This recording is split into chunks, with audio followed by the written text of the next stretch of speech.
Hello everyone. Very very very warm greetings to all of you. सभी को नमस्कार, सभी को राम राम और बहुत सारा प्यार। इसी के साथ मैं नीतू ढाका एक बार फिर से आप सभी का स्वागत करना चाहूंगी आपके अपने परिवार वेंकस गुरुकुल पर। सो कैसे हैं आप सभी? आई होप आप सभी बहुत अच्छे होंगे और अपनी लाइफ में बहुत कुछ अच्छा कर रहे होंगे। सो चलिए जल्दी से हम लोग शुरुआत करेंगे एक चैप्टर की जिसमें हम डिस्कस कर रहे होंगे एंडोक्राइन सिस्टम, यानी कि अंतःस्रावी ग्रंथि। एंडोक्राइन सिस्टम या फिर अगर मैं बात करती हूँ अंतःस्रावी ग्रंथि के बारे में। ठीक है भाई। देन चलो देखो, अगर हम इस चैप्टर की बात करते हैं एंडोक्राइन सिस्टम की, यानी कि अगर मैं बात करूं सीधा सीधा आपके अंतःस्रावी तंत्र के बारे में, तो सरकार ये एक चैप्टर ऐसा है, अगर मैं इस चैप्टर की बात करती हूँ, अगर सीधा सीधा तो कुछ बेसिक चीजों को हम यहाँ तक डिस्कस कर चुके थे इसमें, जिसमें सबसे पहली ग्लैंड हम लोग पीनियल को डिस्कस कर चुके हैं। पढ़ेंगे हम आगे, हम डिस्कस करने जा रहे हैं सेकंड एंडोक्राइन ग्लैंड, और ये कौन सी ग्लैंड है? This is the thyroid. तो दूसरी ग्रंथि को हम डिस्कस करने जा रहे हैं जिसको हम जानते हैं थायराइड के नाम से। सबसे पहले अगर मैं थायराइड की बात करूं तो आप सभी को पता है थायराइड कहाँ पर पाई जाती है। एक बारी मुझे कमेंट सेक्शन में बता दीजिएगा वीडियो ऑडियो सब कुछ प्रॉपर है कि नहीं। ठीक है, चलिए मैं बहुत अच्छी हूँ, I am very fit and very fine. चलिए, हम छठ पूजा की हार्दिक शुभकामनाएं। चलिए बहुत बहुत आप सभी को भी छठ पूजा की बहुत सारी शुभकामनाएं। चलिए पढ़ेंगे आगे। देखो थायराइड ग्रंथि पाई कहाँ पर जाती है, तो ये पाई जाती है हमारी ग्रासले के अंतर्गत, हमारे गले के अंतर्गत पाई जाती है। मगर देखो इस थायराइड ग्लैंड की मैं बात करती हूँ, तो इस थायराइड ग्लैंड की अगर आपसे शेप पूछ ली जाए, अगर आपसे आकार पूछ लिया जाए, तो इसका आकार कैसा है? So basically it is having the butterfly shape. अगर मैं इसके शेप की बात करती हूँ तो इसकी शेप कैसी है? It is having the butterfly shape. और वही अगर हम बात करते हैं सेकंड बटरफ्लाई शेप के अलावा, अगर दूसरा मैं बात करूं जो थायराइड ग्लैंड है, अगर हम थायराइड ग्लैंड की बात करते हैं तो इसको हम किस नाम से, देखो बटरफ्लाई शेप में ये पाई जाती है, मतलब तितली के आकार की है। इसके अलावा देखो, आपको पता है अंग्रेज जो टाई लगाते हैं जिसको हम बो कहते हैं, so this is also the bow shape. इसी शेप को हम बो शेप के नाम से भी जानते हैं। So this is also known as the bow shape. इसी को बो शेप कहा जाता है। बो के आकार की है, तितली के आकार की होती है। इसके अलावा देखो इंग्लिश का एक अल्फाबेट बनता है ऐसे, और कौन सा अल्फाबेट बनता है तो आप सभी को पता है, एच अल्फाबेट।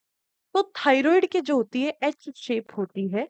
तो ये तीन तरीके की शेप में से कुछ भी आपको दे दे, जो थायराइड ग्लैंड है, अगर इसकी एच शेप में ग्लैंड पाई जाती है, इस ग्लैंड को सरकार एच ग्लैंड के नाम से भी जाना जाता है। This is also known as the H gland. इसी ग्रंथि को हम एच ग्लैंड या फिर एच ग्रंथि के नाम से भी जानते हैं। तो ये जो ग्लैंड है, अगर मैं इस ग्लैंड की बात करती हूँ या फिर अगर मैं इस ग्रंथि की बात करूं, इस ग्रंथि में एक चीज आपको यहाँ पर ध्यान रखना है। मुझे ये बताइए, ये किस हार्मोन का श्रवण ये करती है? यानी कि तितली जैसा आकार। इसका कैसा, अगर मैं सीधा सीधा कहूं तो तितली जैसा आकार इसका है। It is having the butterfly shape. ये है आपके तितली जैसे आकार में पाई जाने वाली एक ग्रंथि। और अगर मैं इस ग्रंथि की बात करती हूँ, इसकी शेप कैसी है, इसका आकार कैसा है? So it is having the H shape. H shape gland ये की होती है, जिसका एच के जैसा आकार होता है। इस ग्रंथि को एच ग्लैंड भी कहा जाता है, या फिर इसी को ही हम एच ग्रंथि के नाम से भी जानते हैं। कैसी ग्रंथि है ये? सो ये आपकी एच ग्रंथि कहलाती है। It is known as the H gland. Getting my point? अगर हम बात करते हैं इस थायराइड ग्लैंड की, अगर इस थायराइड ग्रंथि की बात की जाए, ओके, चलिए भाई सभी को थैंक यू सो मच। चलिए देन, अब देखो यहाँ पर ये जो ग्लैंड है एक्चुअली, बेटा ये किस हार्मोन को श्रवण करती है? अगर हम हार्मोन की बात करते हैं तो ये किस हार्मोन का श्रवण करती है हमारे शरीर के अंतर्गत? तो जो थायराइड ग्लैंड है ये ना दो हार्मोन का सिक्रेशन करती है। एक सबसे पहले जिसको हम जानते हैं थायरॉक्सिन के नाम से, एक हार्मोन है जिसको हम किस नाम से जानते हैं, जिसको जानते हैं हम थायरॉक्सिन नाम के हार्मोन से। थायरॉक्सिन हार्मोन के अलावा अगर हम बात करते हैं दूसरा हार्मोन कौन सा है, तो दूसरा हार्मोन है दैट इज कैल्सीटोनिन। दूसरा हार्मोन कौन सा है, तो दैट इज कैल्सीटोनिन। कैल्सीटोनिन की अगर हम बात करते हैं, ठीक है, कैल्सीटोनिन एक हार्मोन है जिसको हम किस नाम से जानते हैं, थायरॉक्सिन हार्मोन के नाम से। और दूसरा कौन सा हार्मोन है, second hormone that is known as the calcitonin, जिस हार्मोन को हम जानते हैं कैल्सीटोनिन के नाम से। तो ये दो हार्मोन को सिक्रेट करती है अगर मैं थायराइड ग्लैंड की बात करूं, जो कि हमारे गले में ग्रासनी में पाई जाती है। सबसे पहला थायरॉक्सिन हार्मोन का कार्य क्या है, देखो इसको ऐसे समझिएगा। अगर हम थायरॉक्सिन नाम के हार्मोन की बात करें, ये जो थायरॉक्सिन नाम का हार्मोन है इसका कार्य क्या है, सबसे पहले एक बार इसको देख लेते हैं। थायरॉक्सिन, थायरॉक्सिन, थायरॉक्सिन हार्मोन जो होता है एक्चुअल में ये एक ऐसा हार्मोन है जो कि दो हार्मोन के कॉम्बिनेशन से मिलकर के बना है। T3 प्लस अगर हम बात करते हैं T4, T3 प्लस T4 दो हार्मोन के कॉम्बिनेशन से मिलकर के बना ये एक हार्मोन है। ठीक है मैम, फिजिक्स कब होगी, फिजिक्स कब होगी बेटा, मुझे कोई आइडिया नहीं है फिजिक्स कब होगी, फिजिक्स वाले टीचर बताएंगे कि फिजिक्स कब होगी, I don't have any idea. ठीक है, T3 और T4 की अगर हम बात करते हैं, तो देखो what is T3 and what is T4। T3 का मतलब होता है ट्राई आइडो थायरोक्सिन, ट्राई आइडो थायरोक्सिन। और अगर हम T4 की बात करें तो T4 का मतलब क्या है, T4 का मतलब है टेट्रा आइडोथायरोक्सिन, ट्राई आइडोथायरोक्सिन। और दूसरा कौन सा है आपका, टेट्रा आइडोथायरोक्सिन की अगर बात की जाए। ठीक है, ट्राई आइडोथायरोक्सिन और दूसरा कौन सा है आपका, दूसरा है आपका टेट्रा आइडोथायरोक्सिन। ये दोनों हार्मोन तब एक दूसरे के साथ मिलते हैं, तो ये मिलकर के क्या करते हैं, तो ये मिलकर के थायरोक्सिन नाम के हार्मोन का निर्माण करते हैं। इसका कार्य क्या है, इसमें एक चीज देखिएगा बेटा, यहाँ पर आप देखो ये यहाँ पे क्या लिखा है, ट्राई आइडो, टेट्रा आइडो। बेटा ट्राई आइडो या फिर टेट्रा आइडो का मतलब क्या है, इसका बेसिकली मतलब है आइडो से मतलब क्या है यहाँ पर, इस बात से मतलब है यहाँ पर आयोडीन से। एक्चुअल में जो थायरोक्सिन हार्मोन है इसका कार्य क्या है, ये हमारे शरीर के अंदर आयोडीन की मात्रा को नियंत्रित करता है। तो आप सीधा सीधा कह सकते हो that basically it controls the level of thyroxine, level of thyrox sorry it controls the level of iodine inside blood या फिर inside our body आप कह सकते हो। इनके मानव शरीर के अंतर्गत आयोडीन की मात्रा को नियंत्रित करना। ठीक है, इज इट ओके।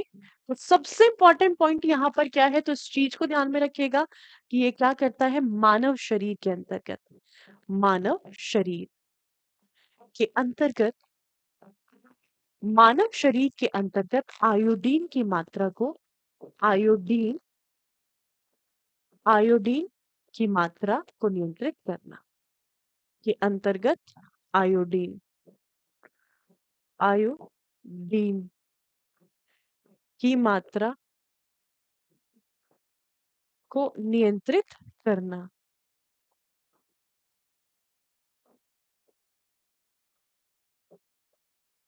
आयोडीन की मात्रा को नियंत्रित करना। ठीक है, दूसरा, दूसरा फंक्शन इसका क्या है, इसका पहला फंक्शन था दूसरा, storage of iodine, storage of iodine. ठीक है, आयोडीन का संग्रह, स्टोरेज ऑफ आयोडीन, आयोडीन का संग्रह, आयोडीन का संग्रह।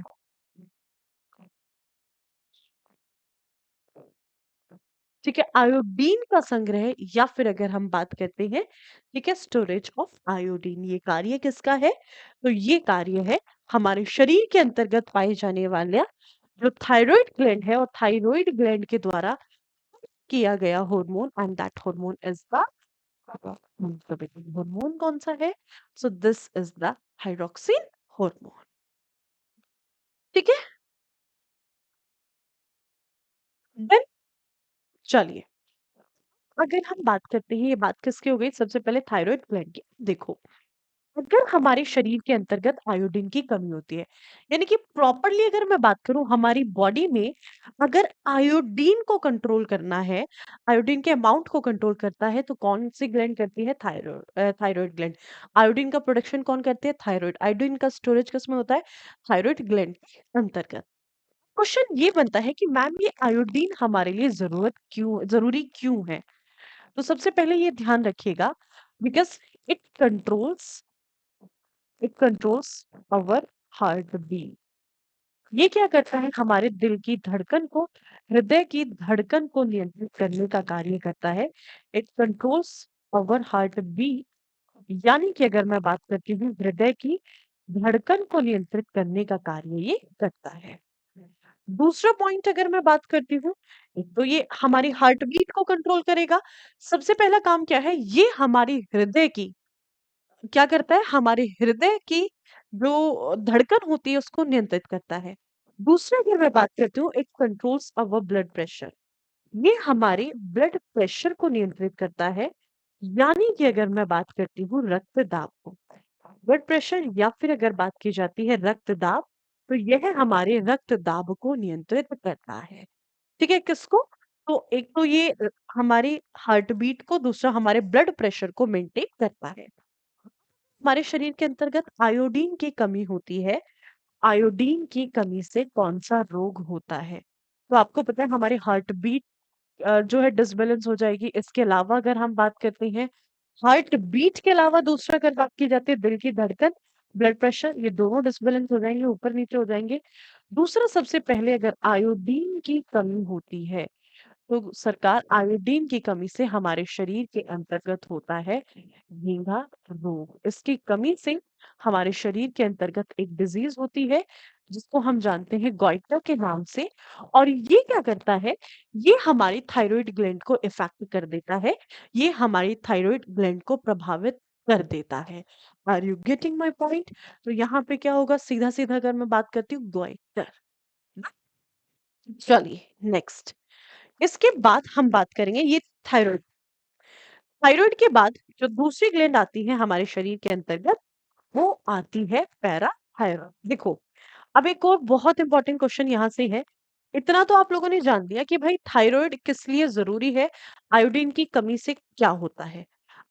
सबसे इंपॉर्टेंट यहाँ पर अगर बात की जाती है, अगर हमारे अंतर्गत थायरोक्सिन की कमी, तो थायरोक्सिन की कमी से कौन सा रोग होता है? थायरोक्सिन।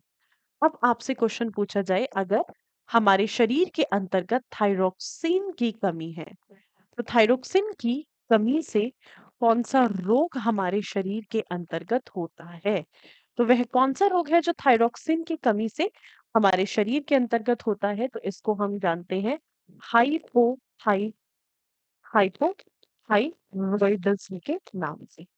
हाइपोथायरॉयडिज्म का नाम हम इसको देते हैं। हिंदी में भी क्या कहा जाता है? हाइपोथायरॉयडिज्म के नाम से हम इसको जानते हैं, हाइपोथायरॉयडिज्म। हाइपोथायरॉयडिज्म के नाम से हम इसको जानते हैं, हाइपोथायरॉयडिज्म। इसके बाद अगर हम बात करते हैं दूसरा, सेकंड वन, अगर हम बात करते हैं थायरोक्सिन की अत्यधिक मात्रा के कारण। थायरोक्सिन की अत्यधिक मात्रा, अगर हमारे शरीर के अंतर्गत थायरोक्सिन की अत्यधिक मात्रा होती है, तो ऐसे स्थिति में कौन सा रोग हमारे शरीर के अंतर्गत होता है? तो इस कंडीशन में हमारे शरीर के अंतर्गत होता है हाइपरथायरॉयडिज्म। हाइपरथायरॉयडिज्म की अगर हम बात करते हैं, ठीक है, हाइपरथायरॉयडिज्म, हाइपरथायरॉयडिज्म नाम का एक रोग है जो कि हमारे शरीर के अंतर्गत होता है। हाइपो और हाइपर में क्या डिफरेंस है? देखो, हाइपोथायरॉयडिज्म में क्या होता है, वेट लॉस होता है हमारा। सीधा-सीधा अगर हम बात करें, बॉडी बहुत पतली हो जाती है, चाहे सामने खड़े करके स्केलेटन को पूरा पढ़ लो, इतना पतला हो जाता है इंसान। और यहाँ पर क्या होता है, यहाँ पर देखो सॉरी उल्टा बोल दिया मैंने, सॉरी। हाइपोथायरॉयडिज्म में क्या होता है, वेट गेन होता है। इस कंडीशन में वेट गेन होता है, बॉडी बहुत ज़्यादा फ्लफी हो जाती है, आदमी का बहुत ज़्यादा मोटापा बढ़ जाता है। वहीं अगर हम थायरोक्सिन का अमाउंट ज़्यादा होता है, ऐसी कंडीशन में उल्टा चलता है, यहाँ पर हमेशा वेट लॉस होता है। देखो हम कहते हैं ना थायराइड बढ़ गया, अगर किसी इंसान का वेट बढ़ रहा हो तो नॉर्मली हम कहते हैं तेरा थायराइड तो नहीं बढ़ गया। तो थायराइड कभी बढ़ता ही नहीं है, क्योंकि ग्लैंड होती है थायराइड, हार्मोन को सिक्रेट करती है। अगर हमारे शरीर में आयोडीन की कमी तो वेट कम होता है, ठीक है? सॉरी, वेट गेन होता है आयोडीन की कमी से। और आयोडीन की मात्रा अगर हमारे शरीर में बढ़ जाए तो यहाँ से एक बीमारी जिसको हम किस नाम से जानते हैं, जिसको हम हाइपरथायरॉयडिज्म के नाम से भी जानते हैं, जिसमें हमारे शरीर में वेट लूज होता है। यहाँ पर गेन होगा और यहाँ पर लूज होगा। अमाउंट बढ़ेगा तो वेट लूज होता है, और अमाउंट घटेगा तो वेट बढ़ेगा। ठीक है, इस चीज को ध्यान में रखिएगा। हम्म, चलो, तो ये अपोजिट चलता है एक दूसरे के। उसके बाद एक और दूसरा हार्मोन है, जिस हार्मोन को थायराइड ग्लैंड सिक्रेट करती है, and that hormone is calcitonin. इस हार्मोन को हम किस नाम से जानते हैं? तो सरकार, इस हार्मोन को हम जानते हैं कैल्सीटोनिन के नाम से। This is known as the calcitonin hormone. इस हार्मोन को हम किस नाम से जानते हैं? इस हार्मोन को हम जानते हैं कैल्सीटोनिन नामक हार्मोन के नाम से। इस हार्मोन का काम क्या है? देखो, ये क्या करता है, सबसे पहले हमारे शरीर के अंतर्गत कैल्शियम की मात्रा को नियंत्रित करना। It controls the level of it controls the calcium level of calcium inside blood। यानी कि मानव रक्त के अंतर्गत कैल्शियम की मात्रा को नियंत्रित करना, ये इसका सबसे बड़ा काम है। मानव रक्त के अंतर्गत कैल्शियम कैल्शियम की मात्रा को नियंत्रित करना।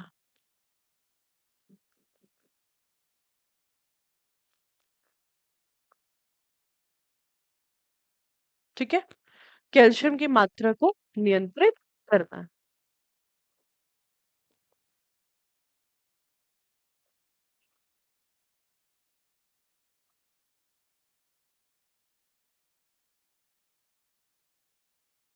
ठीक है भाई, दूसरा अगर हम बात करते हैं, it controls the level of calcium inside our blood. देखो उसका दूसरा काम क्या होता है, इसका दूसरा काम होता है स्टोरेज ऑफ कैल्शियम। ये कैल्शियम का संग्रह करता है। हमने क्या कहा, कैल्शियम का संग्रह। बट ये हमारे शरीर के किस पार्ट में कैल्शियम का संग्रह होता है? So storage of calcium inside bones. अब एक पॉइंट मैं यहाँ से आपको बताने जा रही हूँ, वो सुनिएगा। आपको पता है हमारे शरीर में क्या बह रहा है? हमारी रगों में हमारा खून बह रहा है, हमारा ब्लड है, हमारा रक्त है, हमारा रुधिर है। ठीक है? इस रक्त के अंतर्गत ना बहुत सारे कैल्शियम आयंस हैं। तो हमारे शरीर में, हमारे रक्त के अंतर्गत बहने वाला जितना भी कैल्शियम होता है, इस सारे कैल्शियम को ले जाकर के हमारी हड्डियों में, कहाँ पर? हमारी हड्डियों में, यानी कि हमारी बोन्स के अंतर्गत। हमारी बोन्स यानी कि अगर मैं बात करती हूँ, हमारे हड्डियों के अंतर्गत ले जाकर के स्टोर कर देता है। तो ये क्या करेगा, यहाँ से कैल्शियम आयंस को उठाएगा, हमारी हड्डियों में स्टोर कर देगा। सीधा-सीधा अगर हम बात करते हैं, और कौन करता है? कैल्सीटोनिन। इस चीज़ को ध्यान में रखिएगा। तो ये कैल्शियम का संग्रह करता है कहाँ पर? तो कैल्शियम का संग्रह करता है हमारी हड्डियों के अंतर्गत। ठीक है? तो ये ध्यान रखिएगा। हड्डियों के अंतर्गत कैल्शियम का संग्रह।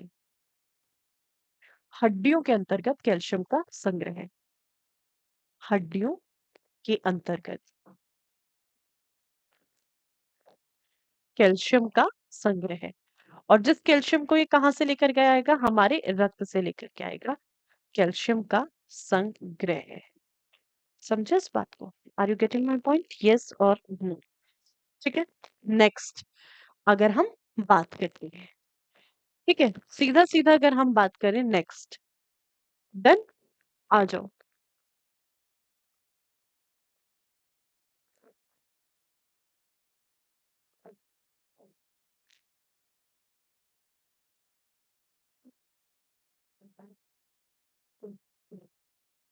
दूसरा अगर हम बात करते हैं कैल्सीटोनिन की, अगर हमारे शरीर के अंतर्गत कमी होती है, कैल्सीटोनिन की कमी,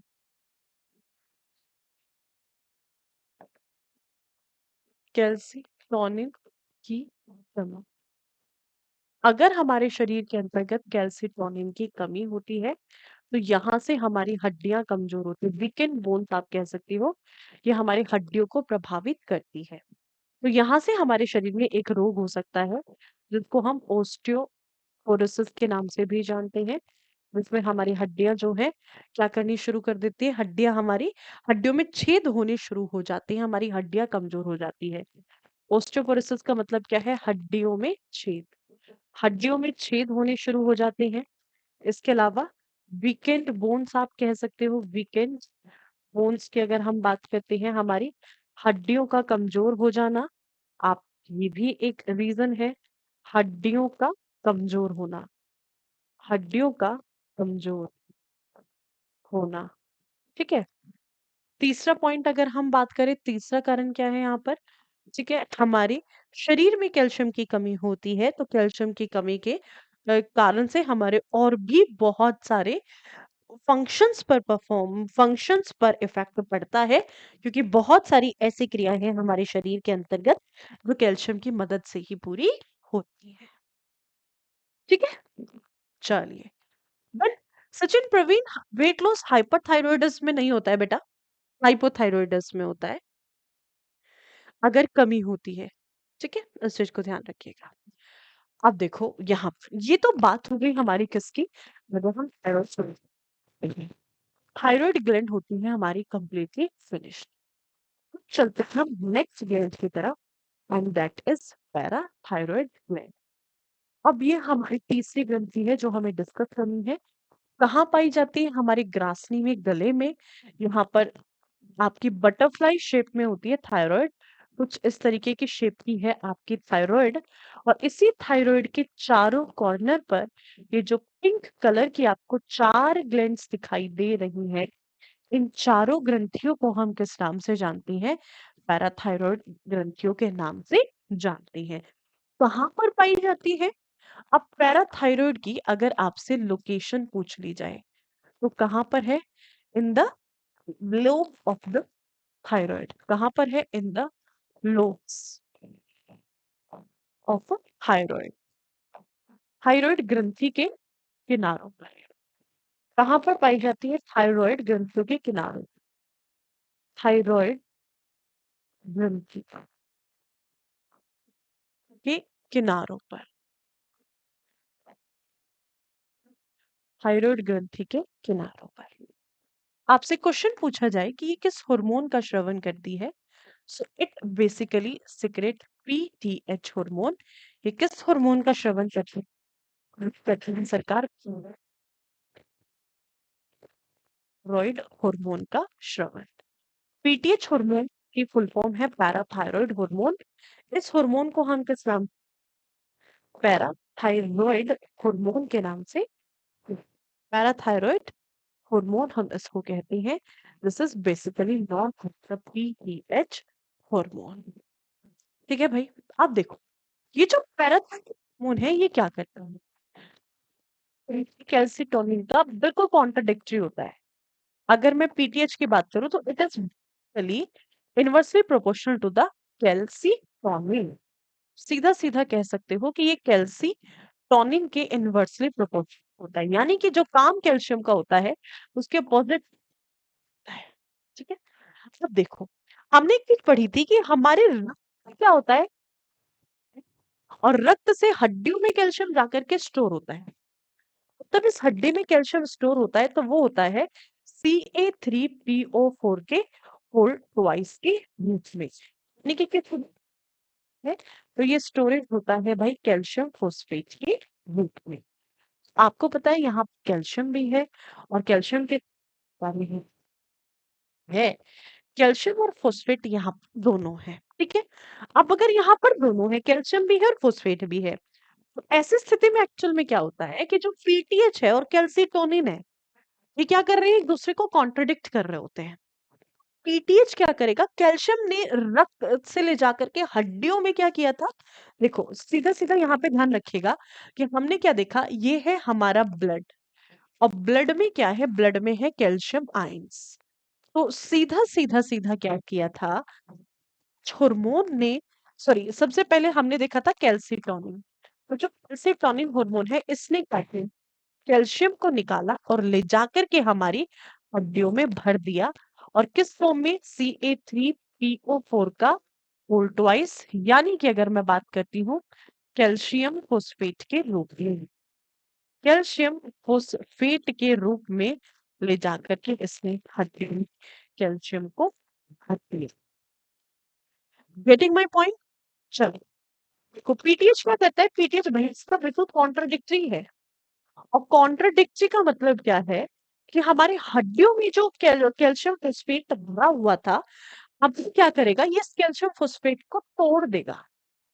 पीटीएच हार्मोन क्या करता है, हमारी हड्डियों में, मतलब देखो, अगर हमारी ब्लड में एक्सेस कैल्शियम होता है, तो उस समय पर कैल्सीटोनिन क्या करता है, ब्लड में से कैल्शियम को उठाकर हड्डियों में भर देता है।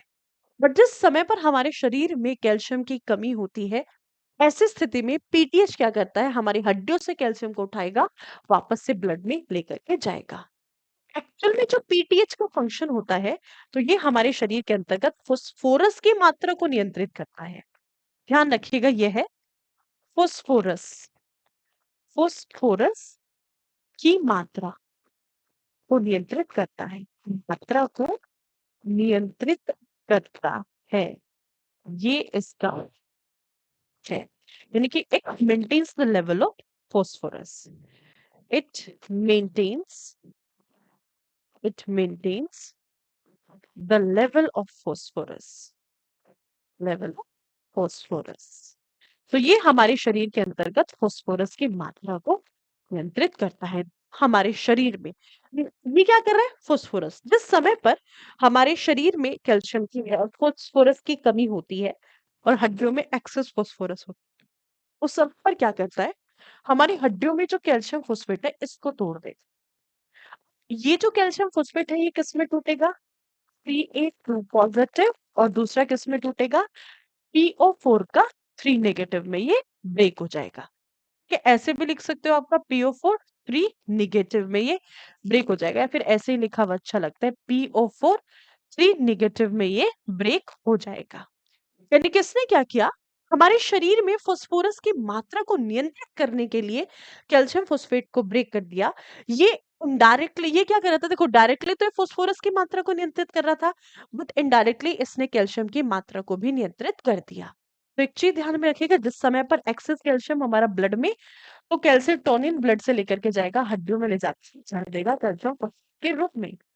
अब जिस समय पर हमारे शरीर में कैल्शियम की कमी, तो हड्डियों से पीटीएच क्या करेगा, हड्डियों से निकाल के लाएगा, ब्लड में ले जाकर के भर देगा वापस कैल्शियम को।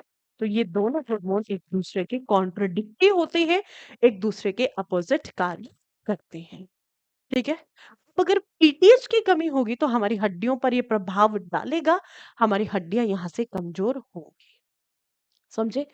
तो ये सीधा सीधा हमारी हड्डियों को प्रभावित करेगा, हमारी हड्डियां जो है यहाँ से सीधा सीधा अगर हम बात करें, हमारी हड्डियों को ये प्रभावित करेगा, ठीक है सरकार। चलिए, सो ये था यहाँ पर पैराथायरॉइड की अगर हम बात करते हैं। पैराथायरॉइड के बाद चलते हैं आगे, कितनी ग्लैंड हमारी कवर हो गई यहाँ से, पैराथायरॉइड हमारी गले में, इसके बाद चौथी ग्रंथि आती है जो हमारे दिल के पीछे पाई जाती है, ठीक है। चौथी ग्रंथि है जिसको हम थाइमस ग्लैंड के नाम से जानते हैं। देखो थायराइड कहाँ पर होती है, गले में, ये जो चारों दिख रही है ना आपको, ये वाली जो ये लोब्स में दिखाई दे रही है, ये चारों आपकी पैराथायरॉइड है, ठीक है। तो ये चारों के चारों क्या है, आपकी पैराथायरॉइड ग्लैंड है, जो कि पीटीएच नाम के ग्लैंड को, हार्मोन को हमारे शरीर में सिक्रेट करती है। अब देखो यहाँ पर, ये यहाँ पर होता है हमारा दिल। इन जनरल अगर मैं कहूँ तो यहाँ पर हमारा हार्ट होता है। तो हमारे हार्ट के भीतर एक ग्लैंड पाई जाती है जिसको हम थाइमस कहते हैं, और ये एक ऐसी ग्रंथि है जिसको जवानी की ग्रंथि कहा जाता है। मतलब जिस समय पर आप जवान होते हैं उस समय पर ही आपके शरीर में एक्टिव होनी शुरू होती है। ये पूरी जिंदगी हमारे साथ नहीं होती, थ्रू आउट द लाइफ हमारे साथ नहीं होती, एक समय पर आती है और एक समय पर जाकर के हमारे शरीर से विलुप्त हो जाती है, अगर हम ग्रंथि की बात करेंगे। ठीक है, ग्लैंड कौन सी है सरकार? आपकी ग्लैंड है आपके पैराथायरॉइड। इस कर रहे हैं, तो यहाँ पर हम बात करेंगे पैराथायरॉइड ग्लैंड की, या फिर हम बात करेंगे सीधा सीधा पैराथायरॉइड ग्रंथि की। Getting my point? यस और नो बताइए दीजिए। ठीक है, तो इसके बाद हमारी नेक्स्ट ग्लैंड है जिसको हम जानते हैं पैराथायरॉइड के नाम से। फोर्थ ग्लैंड होगी ये, जिसको हम किस नाम से जानेंगे? Parathyroid gland. पैराथायरॉइड ग्लैंड के नाम से, सॉरी पैराथायरॉइड तो हम कवर कर चुके ना, ओके ओके ओके। थाइमस हम पढ़ रहे हैं, थाइमस। ठीक है, थाइमस। अब जो थाइमस ग्लैंड है इसको किस नाम से जाना जाता है? तो सब पॉइंट, इस ग्लैंड को हम एक नाम देते हैं, and this is basically known as the anti ageing gland.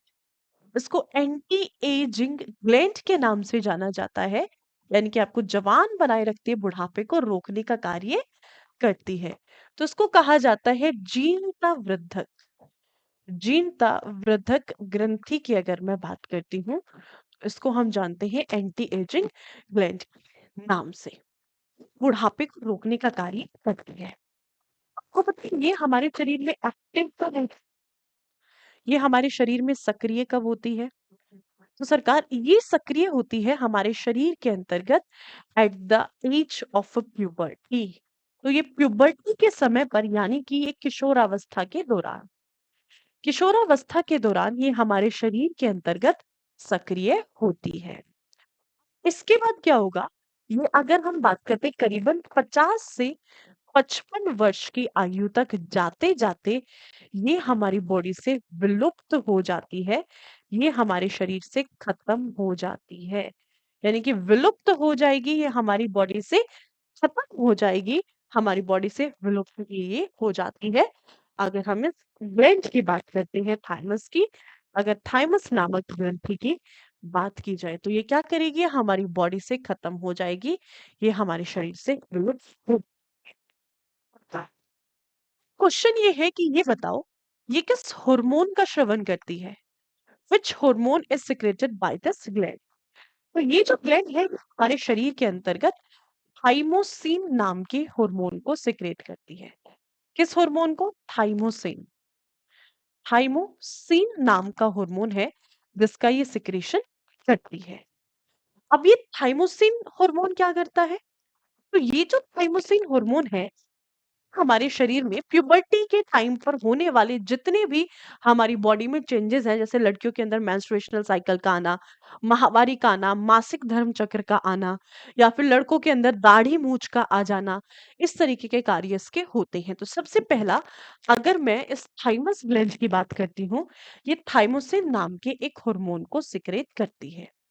इस ग्लैंड का और इस हार्मोन का कार्य क्या है अगर हम इसके फंक्शन की बात करें? तो सबसे पहला फंक्शन इसका होता है मैच्योराइजेशन ऑफ टी लिम्फोसाइट। ये क्या करता है? हमारे शरीर के अंतर्गत there will be the condition of maturisation of T lymphocyte. आपको पता है हमारे शरीर के अंतर्गत डब्ल्यूबीसी होती है, श्वेत रक्त कोशिकाएं होती हैं, जो करती क्या है? हमारे शरीर को इम्यूनिटी देती है। ठीक है, देखो, सीधा सीधा अगर मैं बात करती हूँ, आपका जो टी लिम्फोसाइट है सरकार, लिम्फोसाइट का कार्य क्या है? अगर हम लिम्फोसाइट की बात करते हैं तो सिंपली देखो, लिम्फोसाइट का कार्य होता है, लिम्फोसाइट क्या है? It is a type of WBC. यानी कि अगर मैं सीधा सीधा कहूँ, यह एक तरीके से श्वेत रक्त कोशिका है, हमारे शरीर के अंतर्गत पाई जाने वाली व्हाइट ब्लड सेल, या फिर इसको हम जानते हैं श्वेत रक्त कोशिका के नाम से। सरकार, ये जो व्हाइट ब्लड सेल है या फिर ये जो श्वेत रक्त कोशिका है, इस श्वेत रक्त कोशिका का कार्य क्या होता है? Basically provides immunity. ये क्या करती है? ये हमारे शरीर में हमें रोग प्रतिरोग क्षमता प्रदान करती है। रोग प्रतिरोग क्षमता ये हमें प्रदान करती है। It provides immunity. इम्यूनिटी कौन देता है हमें? इम्यूनिटी देने के लिए ये डब्ल्यूबीसी क्या करती है? डब्ल्यूबीसी हमारे शरीर के अंतर्गत एंटीबॉडीज की फॉर्मेशन करती है। अगर हम लिम्फोसाइट की बात करते हैं, तो ये जो लिम्फोसाइट होती है ना, ये हमारे शरीर के अंतर्गत दो प्रकार की होती है। ठीक है, ये हमारे शरीर के अंतर्गत दो प्रकार की होती है। They are of the two type. Lymphocytes जो है बेसिकली हमारे शरीर के अंतर्गत दो प्रकार की होती है। ठीक है, कौन कौन सी दो प्रकार की होती है? तो भाई, एक होती है हमारे शरीर के अंदर टी लिम्फोसाइट, और दूसरी लिम्फोसाइट की अगर मैं बात करती हूँ, तो दूसरी होती है हमारे शरीर के अंतर्गत बी लिम्फोसाइट। टी लिम्फोसाइट या फिर अगर हम बात करते हैं बी लिम्फोसाइट, दो प्रकार के लिम्फोसाइट है जो हमारे शरीर के अंतर्गत पाई जाती है। ठीक है? अगर दो प्रकार के लिम्फोसाइट हमारे शरीर के अंतर्गत होती है, तो इसमें ये जो टी लिम्फोसाइट है, एक्चुअल में ये कहाँ पर निर्माण होता है? तो इस टी लिम्फोसाइट का निर्माण होता है, टी का मतलब है यहाँ पर थाइमस, थाइमस ग्रंथि के अंतर्गत। या ब्लड वाले चैप्टर में भी डिटेल में पढ़ोगे, तो ब्लड वाले चैप्टर को उठाओगे तो उसमें आप पढ़ोगे, उसको देखना, उसमें आपको पता होगा टी लिम्फोसाइट कहाँ पर बनती है? थाइमस ग्लैंड के अंतर्गत बनती है। तो सबसे पहला काम है इसका मैच्योराइजेशन ऑफ टी लिम्फोसाइट। यानी कि अगर मैं कहूँ टी लिम्फोसाइट, सीधा सीधा अगर मैं कहूँ तो टी लिम्फोसाइट को परिपक्व करना, टी लिम्फोसाइट को परिपक्व करना। और अगर ये टी लिम्फोसाइट को परिपक्व करती है, तो सीधा सीधा क्या करेगी? ये प्रोड्यूस एंटीबॉडी। ध्यान रखिएगा, they help in the production, in the production of antibodies. Antibodies. It helps in the production of antibodies to provide us immunity. To provide us immunity.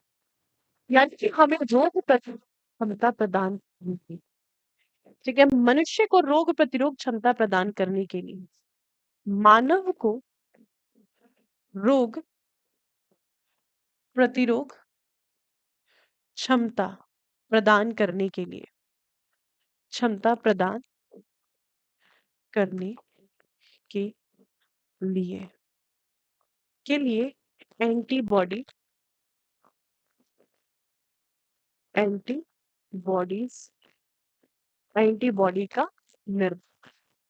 ये कार्य होता है किसका? ठीक है, कौन करेगा? ये कार्य करेगी हमारी लिम्फोसाइट्स, और लिम्फोसाइट्स का प्रोडक्शन कौन कर रहा है? कौन कर रही है? Thymus gland. तो थाइमस ग्लैंड हमारे शरीर को इम्यूनिटी प्रोवाइड करने के लिए हमारे शरीर में क्या करते हैं? लिम्फोसाइट को परिपक्व करती है, ताकि लिम्फोसाइट क्या करे? हमें रोग प्रतिरोध क्षमता प्रदान करे, रोगों से लड़ने की क्षमता प्रदान करें। तो आप सीधा सीधा कह सकते हो that it provide us immunity, it help us, it help us to provide immunity, to provide immunity. ये बहुत बड़ा रीजन है। ठीक है, तो ध्यान रखिएगा, यह रोग प्रतिरोध क्षमता प्रदान करती है, यह रोग प्रतिरोध क्षमता प्रदान करती है। ठीक है, तो ये सबसे बड़ा रीजन है। आपने देखा होगा बच्चे जो होते हैं वो अक्सर बीमार पड़ जाते हैं। यानी कि प्यूबर्टी एज का मतलब क्या है? देखो, हमने क्या कहा कि ये जो ग्लैंड है ये कब जाकर के एक्टिव होती है? Puberty as. ये एज कौन सी है? गर्ल्स की प्यूबर्टी एज मानी जाती है 10 से 12 वर्ष की आयु, और वहीं अगर हम बॉयज़ की बात करें तो ये मानी जाती है 13 से 14 वर्ष की आयु। तो इस समय पर ये ग्रंथि हमारे शरीर में अपीयर्स होती है, दिखाई देती है। इसके बाद 50 से 55 में जाते-जाते ये हमारे शरीर से विलुप्त हो जाती है, कम हो जाती है। बच्चे बहुत जल्दी बीमार पड़ जाते हैं, तब आप अपनी एडल्ट एज में होते हैं, तब आप अपनी किशोरावस्था में होते हैं, तब आप एक वयस्क अवस्था में होते हैं। आप एडोलसेंस को क्रॉस करके आप एडल्ट एज में आ जाते हैं। उस समय पर आपके शरीर में ज़्यादा रोग नहीं होते। और ये जो ग्रंथि है, ये मोस्ट कब होती है? हमारे शरीर में सबसे ज़्यादा सक्रिय कब होती है? तो ये एक ऐसी ग्रंथि है जो कि हमारे शरीर के अंतर्गत सबसे ज़्यादा सक्रिय होती है 21 से 24 वर्ष की आयु में। तो यही वो समय अवधि होती है जिस समय पर कोई भी इंसान अपनी ज़िंदगी का सबसे निरोगा, सबसे स्वस्थ और सबसे सुंदर दिखाई देता है, क्योंकि इस समय पर ये जो ग्लैंड है अपनी पीक पर होती है। इसके बाद धीरे-धीरे, धीरे-धीरे ये डिग्रेड होती चली जाती है। तो जैसे-जैसे हम बुढ़ापे की तरफ चले जाते हैं, वैसे-वैसे क्या होगा, जैसे-जैसे हम बुढ़ापे की तरफ जाएँगे, तो हमारे शरीर से ग्रंथि विलुप्त हो जाती है और हम जो है बहुत सारे रोगों का शिकार होने हो जाते हैं। इसका सबसे बड़ा रीज़न होता है बुढ़ापे में हमारी इम्यूनिटी कम होती चली जाती है। बुढ़ापे में हमारी रोग प्रतिरोध क्षमता कम होती चली जाती है। तो ये सबसे बड़ा काम होता है इस थाइमस ग्लैंड का। दूसरा अगर हम बात करते हैं सेकंड, दूसरा इसका जो सबसे बड़ा कार्य है, इट कंट्रोल्स ऑल द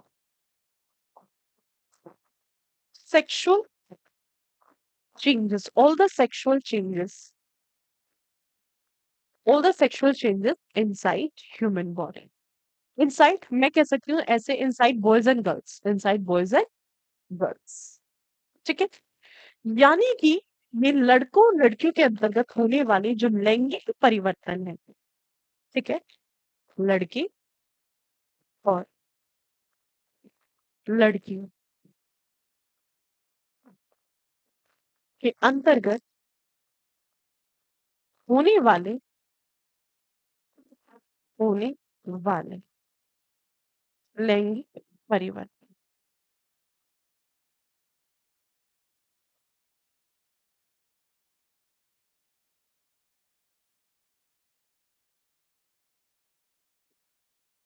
लैंगिक परिवर्तन।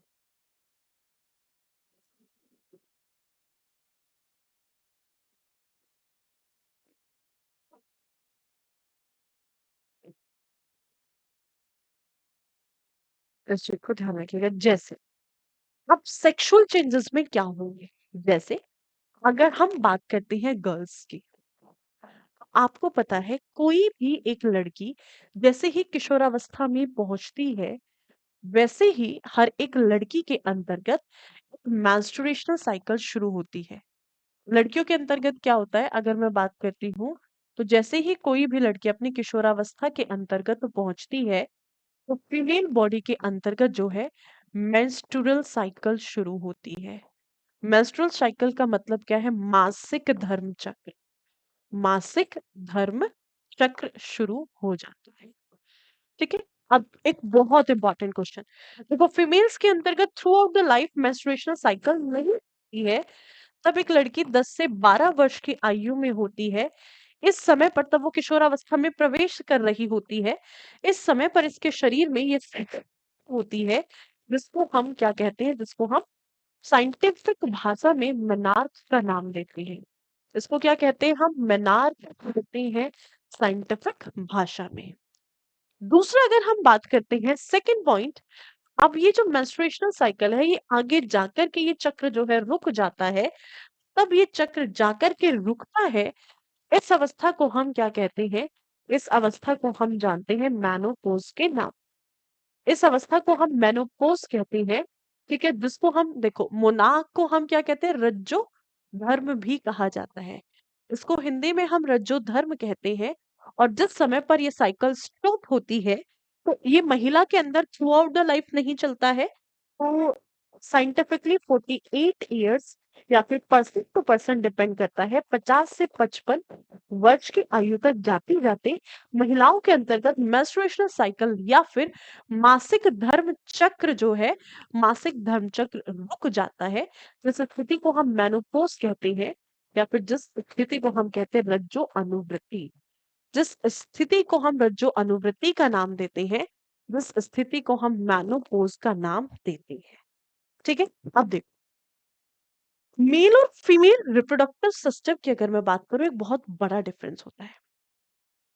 मेल्स के अंतर्गत जो मेल गैमेट सेल होती है ना, स्पर्म, शुक्राणु, उसका निर्माण होता है, वो थ्रू आउट द लाइफ चलता है।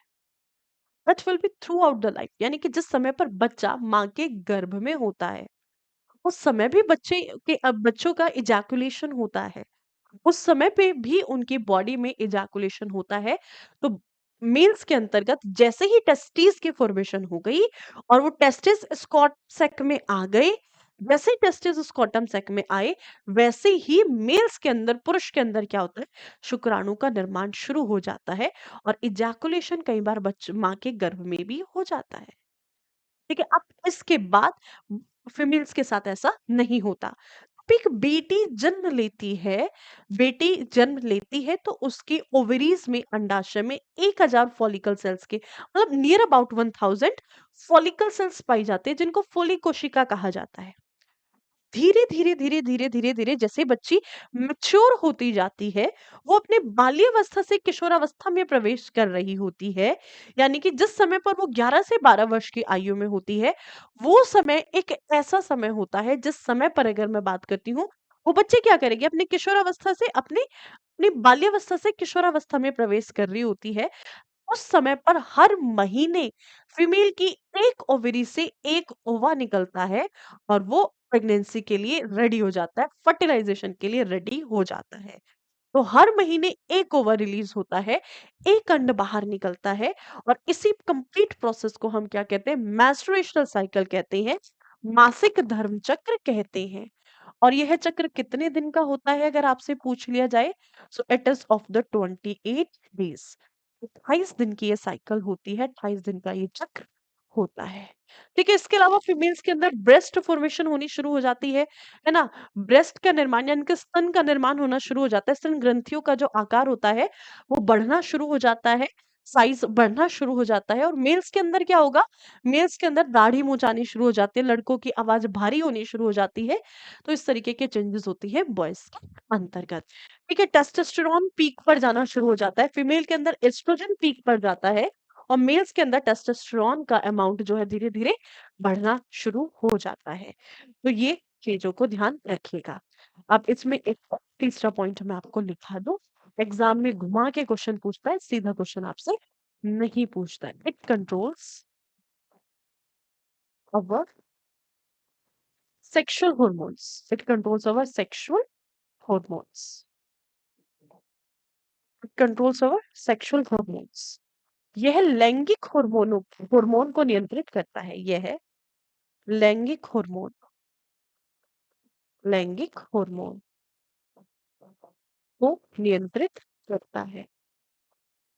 यह लैंगिक हार्मोन को नियंत्रित करता है। ये कार्य है किसका? तो ये कार्य है भाई, अगर मैं बात करती हूँ थाइमस ग्लैंड का या फिर अगर मैं कहूँ थाइमस ग्रंथि का। ठीक है? तो जैसे अब which is the sexual hormone, ये बड़ी बात है। अगर हम मेल्स की बात करते हैं, मेल्स के अंदर सेक्सुअल हार्मोन कौन सा है और फीमेल्स के अंतर्गत सेक्सुअल हार्मोन कौन सा है? तो अगर पुरुष की बात की जाए तो पुरुषों के अंतर्गत पाया जाता है टेस्टोस्टेरोन, टेस्टोस्टेरोन। और अगर हम फीमेल्स की बात करते हैं तो फीमेल्स के अंतर्गत कौन सा पाया जाता है? ईस्ट्रोजन। फीमेल्स के अंतर्गत पाया जाता है ईस्ट्रोजन, टेस्टोस्टेरोन और टेस्टोस्टेरोन के साथ साथ अगर मैं बात करती हूँ ईस्ट्रोजन। ठीक है? समझे? Is it okay? Nisha Khan कह रही है मैम ये मेरा फर्स्ट क्लास है। Thank you so much Nisha ji. अच्छा, निशा कह रही मेरी फर्स्ट क्लास है, मैं क्या ही बोल रही हूँ। चलिए निशा, बहुत बहुत स्वागत है आपका। Well done. आपकी फर्स्ट क्लास है तो आपका बहुत बहुत स्वागत है आज की क्लास में। चलिए बताइए, इतनी बात आप लोगों को समझ आई कि नहीं? यस और no, is it clear to you? हाँ या ना, जल्दी बताइएगा।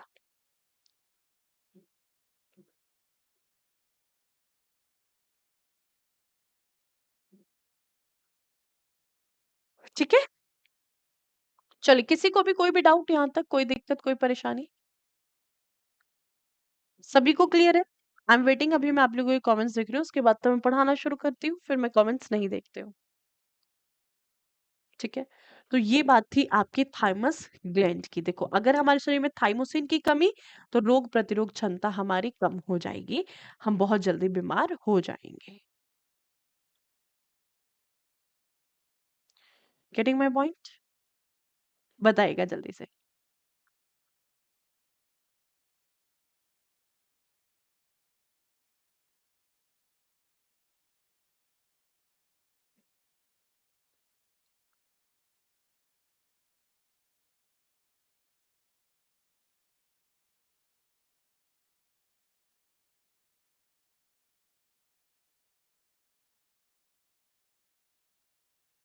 डन? चलिए भाई, तो ये था इतना। इसके बाद आज आपकी एक और क्लास होगी अभी तुरंत 9:30 बजे। इसके बाद 9:30 बजे आज आपकी एक और क्लास होगी, जिसमें हम लोग rest of the part discuss करेंगे। मतलब इस चैप्टर को कोशिश करेंगे, आधा चैप्टर इसको हम आज ही निपटा देंगे। चलिए, ठीक है। सो नेक्स्ट, आज एक और क्लास होगी इस चैप्टर की 9:30 बजे। हम लोग मिलेंगे फिर से आप लोगों से। चलिए, कितनी ग्लैंड्स हम पढ़ चुके हैं एक बार देख लेते हैं और एक बार इसको बाइंड अप कर देते हैं। देखो, आपसे क्वेश्चन पूछ लिया जाए कि अगर हमारे शरीर के अंतर्गत थाइमोसिन की कमी होती है, अगर थाइमोसिन की कमी होती है, तो इसकी कमी से हमारे शरीर के अंतर्गत कौन सा रोग होता है? तो there will be the condition of low immunity. Low immunity का मतलब क्या है? रोग प्रतिरोध क्षमता का कम हो जाना। रोग प्रतिरोध क्षमता का कम हो जाना, हम बहुत जल्दी बीमार कम हो जाए। ठीक है भाई, रोग प्रतिरोध क्षमता क्या होगी? यहाँ पे कम हो जाएगी। So this will be the condition due to the lack of the my point, yes और नो? चलिए, so that's all for today session. एक और क्लास होगी 9:30 बजे, जिसमें हम rest of the part discuss करेंगे, जिसमें हम एड्रिनल, और एड्रिनल के साथ साथ देखो, इसी चैप्टर के साथ आपका रिप्रोडक्टिव सिस्टम भी लगभग खत्म हो जाएगा। तो जो नेक्स्ट क्लास होगी, बहुत इंपॉर्टेंट क्लास होगी, 9:30 बजे लेंगे। ठीक है? चलिए, तो मिलते हैं आप लोगों से फिर से। तब तक के लिए आप लोग अपना ख्याल रखिएगा। Bye bye, take care, thank you so much. जय हिंद, जय भारत।